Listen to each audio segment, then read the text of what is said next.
Media మిత్రులకు నమస్కారం. సరే, అదృష్టవశాత్తు వర్షాలు కురిసి కాళేశ్వరం ప్రాంతం అంతా, కాళేశ్వరం నీళ్ళు రావాల్సిన ప్రాంతం అంతా కూడా రైతులు నాట్లు పెట్టుకుంటున్నారు, వివిధ రకాల పంటల్ని సాగు చేసుకుంటున్నారు. వీళ్ళు ఈ రాష్ట్ర ప్రభుత్వం కాళేశ్వరం కూలిపోయింది అని చేసిన అబద్ధం నిజమని చెప్పి మరోసారి నిరూపితమైంది.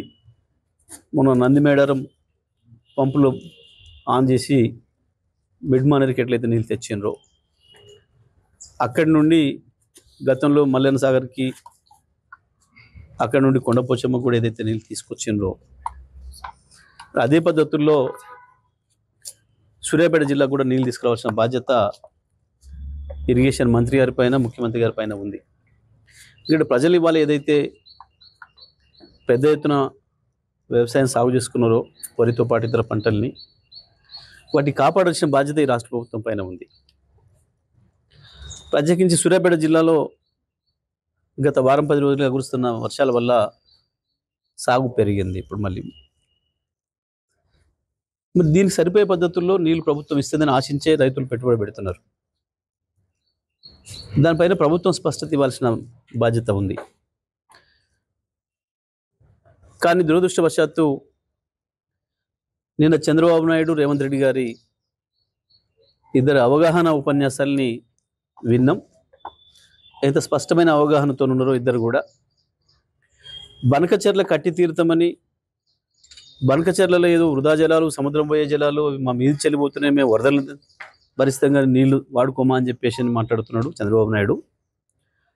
రేవంత్ రెడ్డి మాత్రం ఆ విషయాన్ని వదిలిపెట్టి మళ్ళీ కాళేశ్వరం లేనే లేదు అని ఏదైతే చెప్పిండో, ఇది కేవలం బనకచెర్ల కొరకే.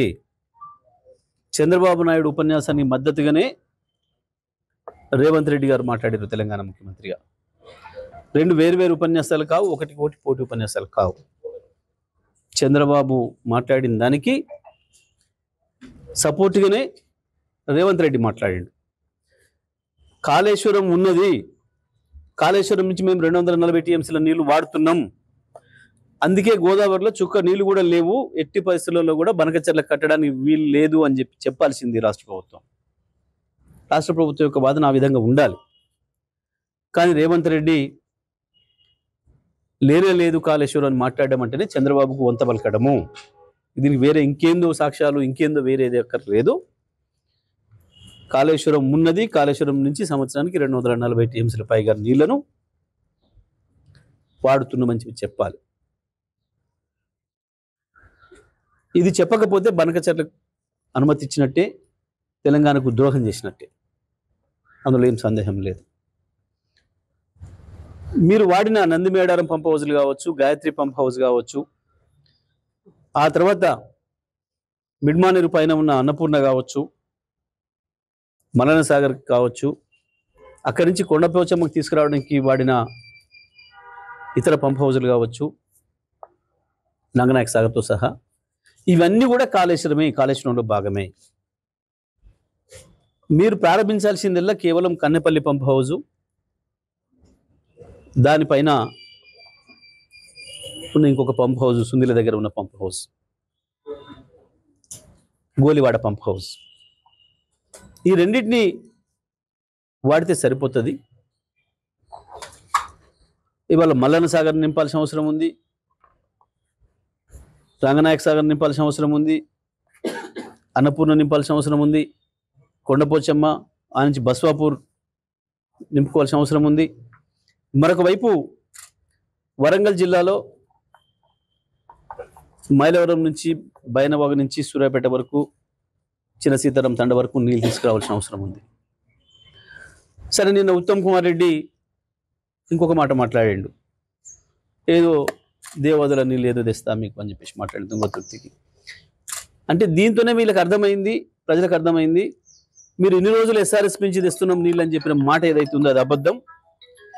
గత 4 సంవత్సరాలు సూర్యాపేట జిల్లా రైతాంగం కావచ్చు, వరంగల్ జిల్లాలోని మిగతా ప్రాంతాల రైతాంగం కావచ్చు, వాడిని మొత్తం కూడా కాళేశ్వరం నీళ్ళు అనే విషయాన్ని నేను స్పష్టంగా చెప్పిండు ఉత్తమ్ కుమార్ రెడ్డి. ఇవాళ కొత్తగా దేవాదాలు నిలుస్తాను మాట్లాడుతున్నాడు. తెలంగాణ రైతాంగం, సూర్యాపేట జిల్లా రైతాంగానికి ఒకటే కావాలి, నువ్వు నీళ్ళు ఇవ్వాలి అంతే. దానికి ఏం పేరు పెడతావో ఏం చేస్తావో, ఈ సంవత్సరం ఒక ఎకరం ఎండిపోకుండా నీళ్ళు ఇవ్వాల్సిన బాధ్యత ప్రభుత్వం పైన ఉంది. ఈ ముఖ్యమంత్రి చేస్తున్న ద్రోహం ఏదైతే ఉందో తెలంగాణ ప్రజలకి, తెలంగాణ ప్రజలందరూ కూడా అర్థం చేసుకోవాల్సిన అవసరం ఉంది. రైతాంగం కూడా తగు రీతిలో స్పందించాల్సిన అవసరం ఉంది. నిన్నటి స్వాతంత్ర దినోత్సవ సందర్భంగా చేసిన ఉపన్యాసాలు చంద్రబాబు నాయుడుకు ఉపయోగపడే పద్ధతుల్లో చంద్రబాబు నాయుడు ఉపన్యాసం కొనసాగింపులో భాగంగానే రేవంత్ రెడ్డి కూడా మాట్లాడిండు. అది ఒక్క మాటలు చెప్పాలంటే చంద్రబాబు నాయుడు రాసిచ్చిన ఉపన్యాసాన్ని రేవంత్ రెడ్డి మాట్లాడాడు. కానీ డ్రామా చేసి ఏదో మీడియాలో డబ్బా ఛానళ్ళల్లో ఏదో ముఖ్యమంత్రులు పోటీపడి మాట్లాడిన కొంతమంది వేసినారు. బహుశా వాళ్ళకి అర్థం కాకనా, అవగాహన లేకనా, లేదా వాళ్ళ స్పాన్సర్డ్ ప్రోగ్రామ్గా వేసినరా. నిన్నటి మాత్రం చాలా స్పష్టంగా బనకచెర్ల కుట్రకి అనుకూలంగానే తాళం వేసిండు, తందనాలు ఆడుతున్నాడు ముఖ్యమంత్రి రేవంత్ రెడ్డి తప్ప ఇంకోటి కాదు. ఎట్టి పరిస్థితులలో బనకచెర్లను వ్యతిరేకించి తీరాలి. గోదావరిలో ఒక చుక్క కూడా నీళ్లు లేవు ఇప్పుడు. ఇవ్వాలా మిగులు జిల్లాల సమస్యనే లేదు. గోదావరి పైన ఇంకొక ట్రిబ్యునల్ వచ్చిన తర్వాత ఆ ట్రిబ్యునల్ ఎన్ని నీళ్లు ఉన్నాయని తేల్చిన తర్వాత మాత్రమే మిగతా ప్రాజెక్టులు, ఆంధ్రప్రదేశ్ ప్రాజెక్టులకు అనుమతి గురించి ఆలోచించాలి తప్ప ఇప్పుడు ఉన్న నీళ్ళ మీద ప్రాజెక్టు కట్టడానికి వీల్లేదు.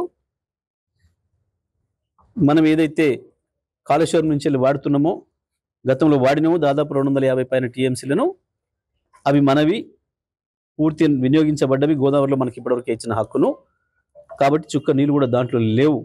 ఈ విషయాన్ని మాట్లాడకుండా రేవంత్ రెడ్డి దాచిపెట్టడం, మళ్ళీ కేసీఆర్ గారి పైన మాట్లాడడం అంటే ఇది చంద్రబాబు వంతపడడం తప్ప ఇంకోటి కాదు, తెలంగాణ ప్రజలకు ద్రోహం చేయడం తప్ప ఇంకోటి కాదు.